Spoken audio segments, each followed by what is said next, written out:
Assalamualaikum warahmatullahi wabarakatuh.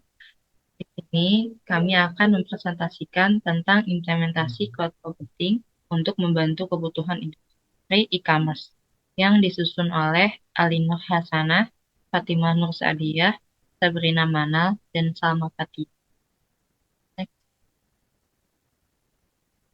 Berikut adalah pengantar cloud computing yang akan kami jelaskan, yaitu apa itu cloud computing, penjelasan proyek cloud computing PAS, manfaat proyek, arsitektur, dan spesifikasi teknis, hasil implementasi, kebutuhan biaya, dan saran pengembangan proyek. Apa itu cloud computing? Cloud computing adalah komputasi awan, metode penyampaian berbagai layanan melalui internet. Sumber daya yang dimaksud adalah aplikasi seperti penyimpanan data, server, database, jaringan, dan perangkat lunak. Karena informasi yang diakses secara remote di awan atau ruang virtual, cloud computing bisa bersifat public atau private.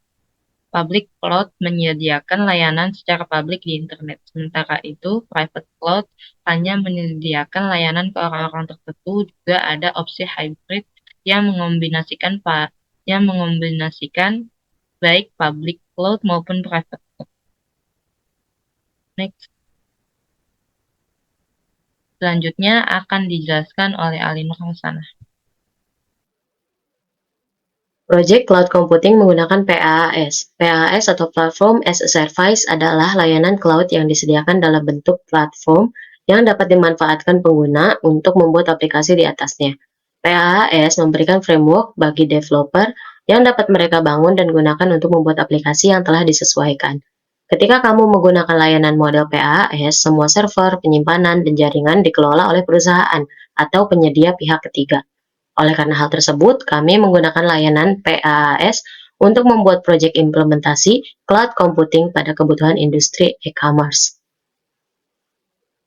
Manfaat proyek tersebut adalah karena website e-commerce dapat menjadi sarana informasi bisnis yang lebih lengkap, mulai dari info produk, katalog produk, dan info promosi.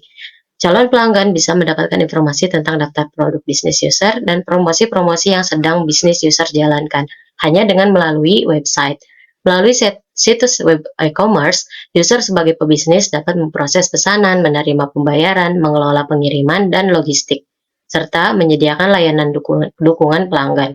Adapun manfaat penggunaan PaaS pada pembuatan e-commerce diantaranya dapat diakses banyak pengguna sekaligus dalam satu perangkat. Biaya bisa saja terjangkau, bisa juga tidak sesuai dengan penggunaan. Terkait infrastruktur akan dikelola sepenuhnya oleh perusahaan. Memiliki fleksibilitas yang tinggi ditambah dengan layanan yang scalable. Untuk sumber daya akan tersedia sebagai bagian dari layanan. Arsitektur dan spesifikasi teknis. Untuk arsitektur terdiri dari front-end, back-end, database, cloud infrastructure, load balancer, CDN atau Content Delivery Network, dan terakhir ada security. Kemudian spesifikasi teknis. Spesifikasi teknis terdiri dari skalabilitas, yaitu kemampuan untuk menyesuaikan kapasitas, komputasi, dan penyimpanan sesuai dengan kebutuhan saat ini. Selanjutnya ada load balancing, yaitu membagi lalu lintas pengguna secara merata ke beberapa server untuk mencegah beban tunggal pada server tertentu. Selanjutnya ada pembuatan citra, yaitu membuat citra atau template virtual untuk menyebarkan aplikasi dengan cepat dan konsisten di lingkungan cloud. Selanjutnya ada pengelolaan akses, yaitu menerapkan kebijakan akses yang tepat dan mengontrol akses pengguna ke data dan aplikasi. Yang terakhir ada manajemen pemeliharaan, yaitu menggunakan fitur manajemen pemeliharaan otomatis pada platform cloud untuk memastikan ketersediaan dan kendala sistem. Berikut adalah hasil implementasinya. Selanjutnya adalah kebutuhan biaya. Kategori biaya komputasi, estimasi biaya per bulannya sekitar 500.000 sampai 5 juta.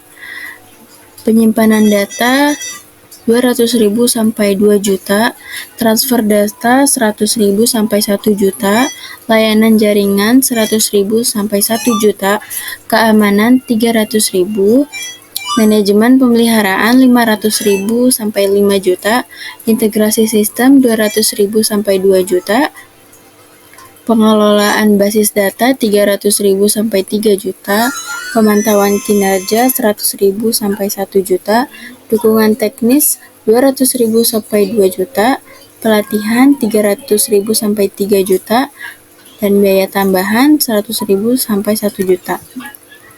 Total seluruh biaya sekitar 2.500.000 sampai 25 juta rupiah. Berikut ini adalah saran pengembangan proyek dari implementasi cloud computing untuk membantu kebutuhan industri e-commerce. Pertama, pilih tema sesuai dengan gaya dan citra merek The Bread. Kedua, install plugin e-commerce seperti WooCommerce untuk mengolah produk, pembayaran, dan pengiriman. Ketiga, pastikan tampilan toko online terlihat profesional, responsif, dan mudah dinavigasi. Keempat, tambahkan fitur pemesanan online yang memungkinkan pelanggan memesan roti mereka secara langsung melalui situs web. Kelima, berikan deskripsi yang jelas dan menarik untuk setiap jenis roti yang ditawarkan. Keenam, mengoptimalkan keamanan situs web dengan mengaktifkan fitur keamanan tambahan dan memperbarui plugin WordPress secara teratur. Ketujuh, melakukan analisis performa situs web secara berkala untuk memastikan kinerja yang optimal. Yang terakhir, menerapkan strategi pemasaran digital yang efektif untuk meningkatkan visibilitas dan mencapai target audiens. Kesimpulannya yaitu penggunaan WordPress untuk membuat toko roti The Bread di server virtual pada ProfitSuite adalah pilihan yang baik dan terjangkau. Beberapa langkah pengembangan proyek yang disarankan meliputi tema yang sesuai, integrasi dengan plugin e-commerce, desain yang menarik, fitur pemesanan online, informasi produk yang jelas, testimoni pelanggan, integrasi media sosial, optimasi SEO, keamanan situs web, dan analisis kerja. Dengan menggunakan WordPress, mempermudah dan mengelola toko roti, mengunggah dan mengatur produk, menerima pembayaran, dan berinteraksi dengan pelanggan. Fitur-fitur seperti plugin e-commerce, pemesanan formulir, dan integrasi media sosial akan membantu meningkatkan pengalaman pelanggan dan perluas jangkauan bisnis. Sekian presentasi dari kami. Terima kasih atas waktu dan perhatiannya telah menonton rekaman presentasi kelompok kami. Wassalamualaikum warahmatullahi wabarakatuh.